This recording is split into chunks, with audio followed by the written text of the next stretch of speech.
am so excited that you've chosen to begin painting, and I'm here to make it as easy and fulfilling as possible by giving you information and taking obstacles out of your way. So, in this lesson, I'm going to give you a quick introduction to the various media. I'm going to help you set up your workspace to maximize success. We'll go through some basic color theory. A little bit about me. Throughout my career, I've used many different mediums. I began as an oil painter. I transitioned into pastel work. I did colored pencils. I worked with acrylic and watercolor. And I want to tell you that you don't have to choose just one medium as your specialty. As a student, you should feel free to experiment and learn about all the different media available to you. So, the types of media we're going to use in this class are watercolor colored pencils, gouache paint, watercolor paint, and acrylic paint. Remember, you don't have to pick just one. So let me talk to you about what's behind the mediums and how they differ from each other. We'll start with the acrylic paint. So in general, when you have a paint medium, you have three elements. You have a binder, pigment, and filler. And what really differentiates water-based media from each other is the binder. So water-based media comes under the umbrella of tempera, or in Italian, to temper. You used tempera when you were in grade school. It was that dry, pigmenty stuff you added water to. So pigment, we have pigment in acrylic, but the binder is a polymer, and that makes the acrylic shiny. Then we have the watercolor. The watercolor, again, water-based medium, pigment, your binder is a little bit of gum arabic, and the pigment is milled a little bit finer because we want transparency. Then, with your gouache, again, pigment, the filler really differentiates the gouache. It's a white chalk, which aids to the opacity. So whereas watercolor can be used and is generally used transparently, the gouache is used opaquely, and again, a little bit of gum arabic. And over here, lastly, are my watercolor colored pencils, which are marvelous things because it's a drawing tool that also acts like a painting medium because we can hit the colored pencils with water and create washes, or we can use them as line. So if you think about the use of water-based paint in history, the very first paintings that we know of were cave paintings. The pigments were things generally found in a cave. We had the rock, we had carbon from the fire, we had white soot from the fire. And how do we get the paint on the wall? We mix it with water. We can also talk about early frescoes, Persian miniatures, and illuminated manuscripts. Rather than showing you all samples, this would be a great time to take a look in the class materials where I'm going to give you a list for you to research. Look at some fabulous examples and you'll be able to see as far back, again, as the cave paintings and frescoes, we've all been using water-based paints. Okay, so remember I talked about removing obstacles to your painting practice. One of the big ones is your work area. Let's talk about arranging your workspace, okay? So, are you left-handed? Are you right-handed? We could use the word ergonomic here. I've had students who were left-handed put their palettes on their right side and vice versa. I've had students put their palettes all the way back there, so they had to kind of jog over and then jog back. So you want to make things easy for yourself. I'm right-handed. Here are my palette, my brushes, my water source, my paints, my reference. Everything is within easy reach. Sometimes an obstacle can be hair in your eyes, so I'm going to put mine up. Okay, so in talking about arranging your studio space, we need to talk about how you're actually going to paint on your canvas.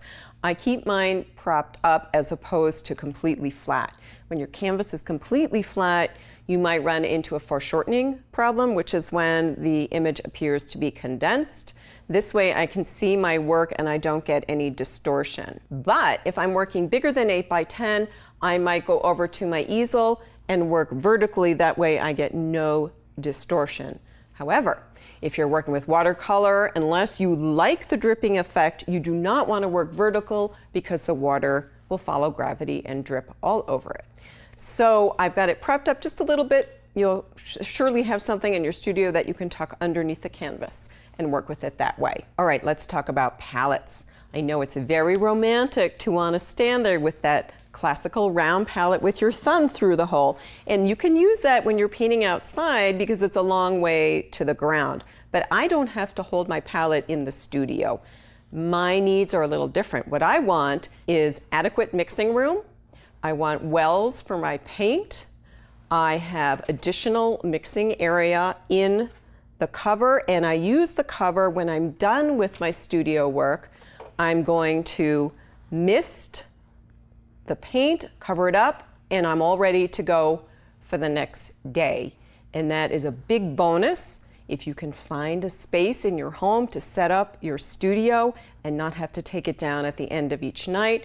Then you have no excuse. When you wake up the next morning, you're ready to go. Let's talk about brushes. You'll notice that I have a variety of brushes and a number of brushes, and we have some basic differences that I would love to explain to you. You'll notice I have short handle brushes, I have long handle brushes, I have what's known as a flat brush. It's a variety of, a bright is a shorter one, a flat is a longer one. I like to use the brights, more control. The round comes to a point which is very, very useful. I like to use short handled brushes for control. I like to use longer handled brushes for more gesture. These are synthetic brushes. You do not have to use bristle brushes. These are softer. They don't leave streaks. They're easily cleanable and a little more economical, so we don't mind that. I have a number of brushes because I don't want to pick a brush and have to continually clean it. Typically, I will end up with about 5 or 6 brushes in one hand, and I will paint with the other like this. You don't need this many brushes. We've got a good variety going. Another thing that I would like to talk about is the fact that I'm standing. Why am I not sitting? So I mentioned using long handle brush for gesture.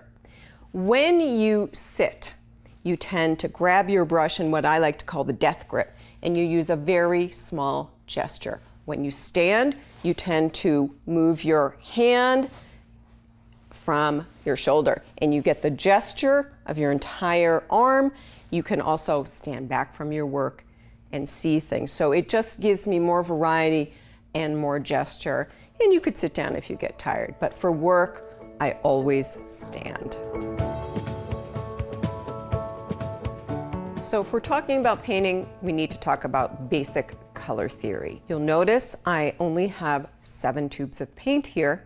You may be wondering why. Let me explain. There are 3 primary colors in paint pigment: red, yellow, blue. However, I have a warm and a cool of blue, of yellow, and of red. With these 6 colors plus white, I can mix absolutely everything. However, if I tried to make a violet using my warm red and my cool blue, I would probably get mud, as many of you may have experienced. Let me explain about warm and cool colors. If you look at a color wheel, you'll notice there's a portion in the color wheel that appears to be moving into light, and we call those the warm colors. Those range from about red through yellow. Then we have a range of colors on the color wheel that we call cool colors. They appear to be moving into shadow. Those are a somewhat smaller range. They move from about blue-violet through maybe blue-green. We have some swing colors, what I call relative or swing colors, that can be made to look either warm or cool. But for our purposes, what I want you to see, if I take the cap off of my paint tubes and you can look at them together, you'll notice one appears to have a little blue in it. You might even say it's darker. This is your cool red. It's the quinacridine, or the crimson, or the the alizarin crimson. And your warm is going to be your cad red. So we have a recipe to mix your secondaries from your primaries, which warm and which cool, and I will have those all listed out for you so that you can accurately mix your secondaries. So if you look at the color wheel, what you're going to notice is that in between the red and the yellow, we have, guess what? Orange. And in between the yellow and the blue, we have the green, and in between the blue and the red is your violet. Those are your secondaries. It's that simple. Then, in between your primaries and secondaries, we have your tertiaries. Red-orange, yellow-orange, blue-green, yellow-green, blue-violet, and red-violet. And there's your color wheel. I can mix absolutely every color here. I can mix my browns. A brown is actually neutralized complements. What are complements? Again, let's look at the color wheel. When you look at a red, if you go directly through the color wheel, you'll see its opposite is a green. If you've ever stared at something red for too long, say 30 seconds, look away, you see green. What's happened is the cones in your eye have gotten fatigued. To relieve that fatigue, you see the complement. They complete each other, they neutralize each other.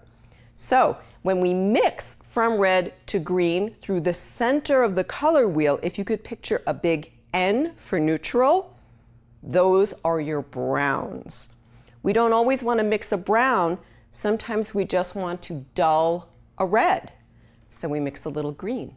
So in this way, I've mixed browns, neutrals, secondaries, tertiaries, and I changed the value. So I have white. So the pure colors are called spectrum value colors. There they are. We can also say these colors are intense or saturated. To desaturate a color, I want to change the value. I'm going to add white. You'll also notice I don't have black here, okay? Because we're painting with color, we don't use black. Black is the absence of color.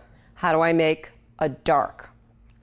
In pigment, color is reductive, and you've probably experienced this when you were in elementary school. What happened when you mixed too much paint together? You got mud. So the more color you put in, the less ability the light has to come out.